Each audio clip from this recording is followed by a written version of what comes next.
perched majestically on a triangular plateau in the biblical land of Moab. Karak Castle stands as one of the most imposing Crusader strongholds in the Levant. Located in the city of Al-Karak, Jordan, this massive fortress was constructed in the 1140s by Pagan the Butler, the Crusader lord of Ultra-Jordan. It served as a strategic linchpin, controlling the vital trade routes between Damascus, Egypt, and Mecca. Occupying a commanding position 900 meters above sea level, Karak Castle is an architectural titan that dominates the skyline of the biblical highlands of Moab. While it is primarily celebrated as a premier example of Crusader military engineering, commissioned by Pagan the Butler in the 1140s, the site's history is far deeper than its medieval stones suggest. The castle is a remarkable architectural palimpsest, showcasing a dark, brooding blend of Crusader masonry and later, more refined Ayyubid and Mamluk reinforcements. Its vast underground galleries, vaulted stables, and echoing barracks are carved directly into the limestone ridge, designed to withstand lengthy sieges. Famously associated with the notorious Reynald of Châtillon, whose provocations from these very walls led to the decisive Battle of Hattin, the fortress remains a hauntingly preserved monument to the turbulent history of the Middle Ages. The fortress was built upon ancient foundations that tell a story of layered civilizations, including the Moabites and the Romans, but most intriguingly, the Nabateans. The Nabatean influence at Karak is a subtle yet profound detail, often overshadowed by the massive Crusader vaults.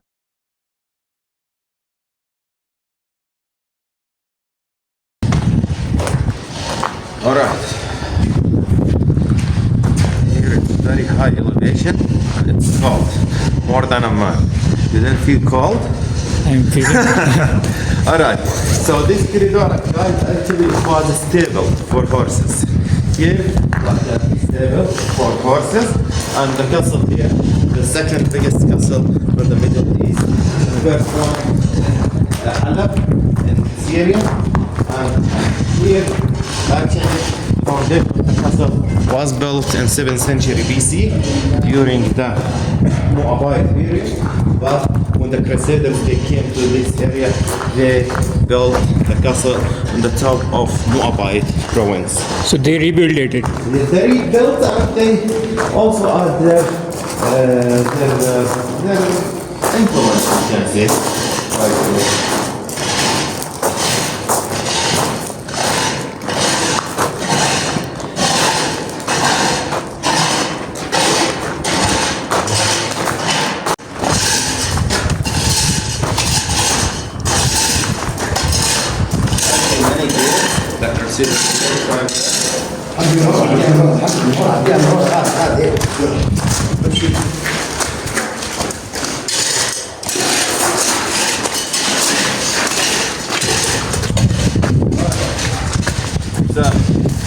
We are in the Crusaders' castle, but Nabateans, when I said Nabateans, I mean the people who carved Petra.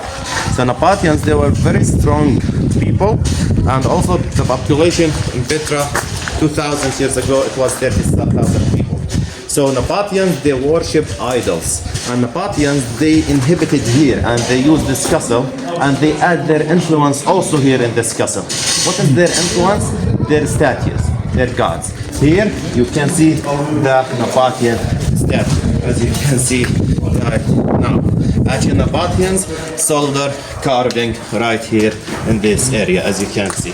Let me to show you the Crusader kitchen.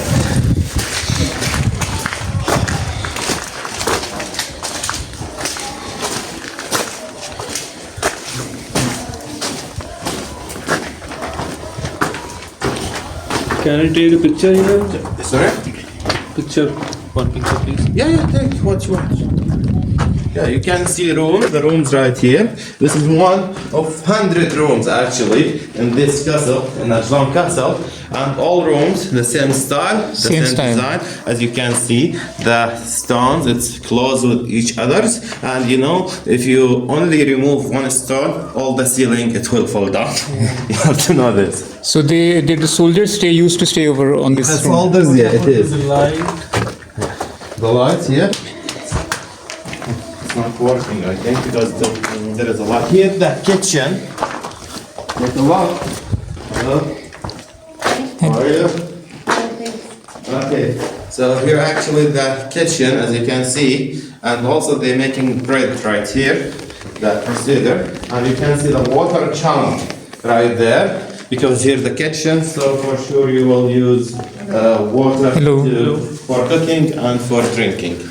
Alright? And so here 2 pieces of stone, as you can see as a circle. So they put wheat in the middle and then they crush to make bread. So nobody gonna make some roti for us. And here, like pressed here, they press olive oil, they press grapes to making wine, and they press olive oil to get olive oil. All for light and also for air.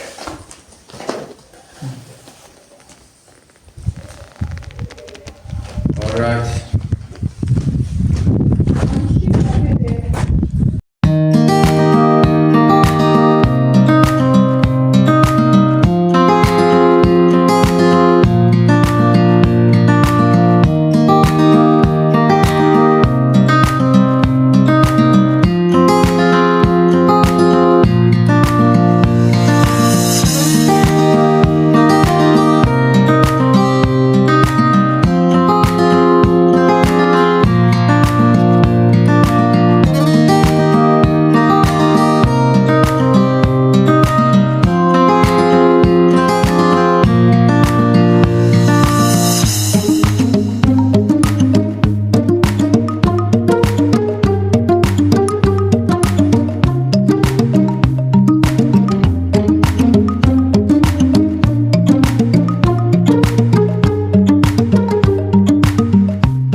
There is like a hole right here. It's called Burj Al actually like a wash tower. See what it's closed. The Battle of Muta, which took place in September 629 CE, 8 AH, near the modern city of Karak, stands as the most significant military engagement between the early Muslim state and the Byzantine Empire during the lifetime of the Prophet Muhammad, peace be upon him. The conflict was triggered by the killing of an envoy sent to the Ghassanid governor of Basra, a grave violation of diplomatic norms at the time.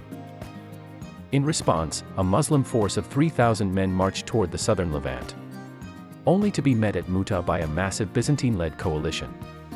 while historical chronicles often cite the Byzantine numbers at 100,000 or more, even modern conservative estimates acknowledge that the Muslim army was profoundly outnumbered, facing a force at least several times its size. The engagement is defined by the extraordinary courage of its three successive commanders, all of whom were killed in action. Zayd ibn Haritha was the first to fall, followed by Jafar ibn Abi Talib, who famously lost both arms while refusing to let the Muslim standard touch the ground. The third commander, the poet Abdullah ibn Rawaha, also fell in the thick of the fighting. This sequence of martyrdom is central to the spiritual legacy of the battle, and the grand shrines of these three companions remain major landmarks in the Karak district today, specifically in the town of Al-Mazar al-Janubi.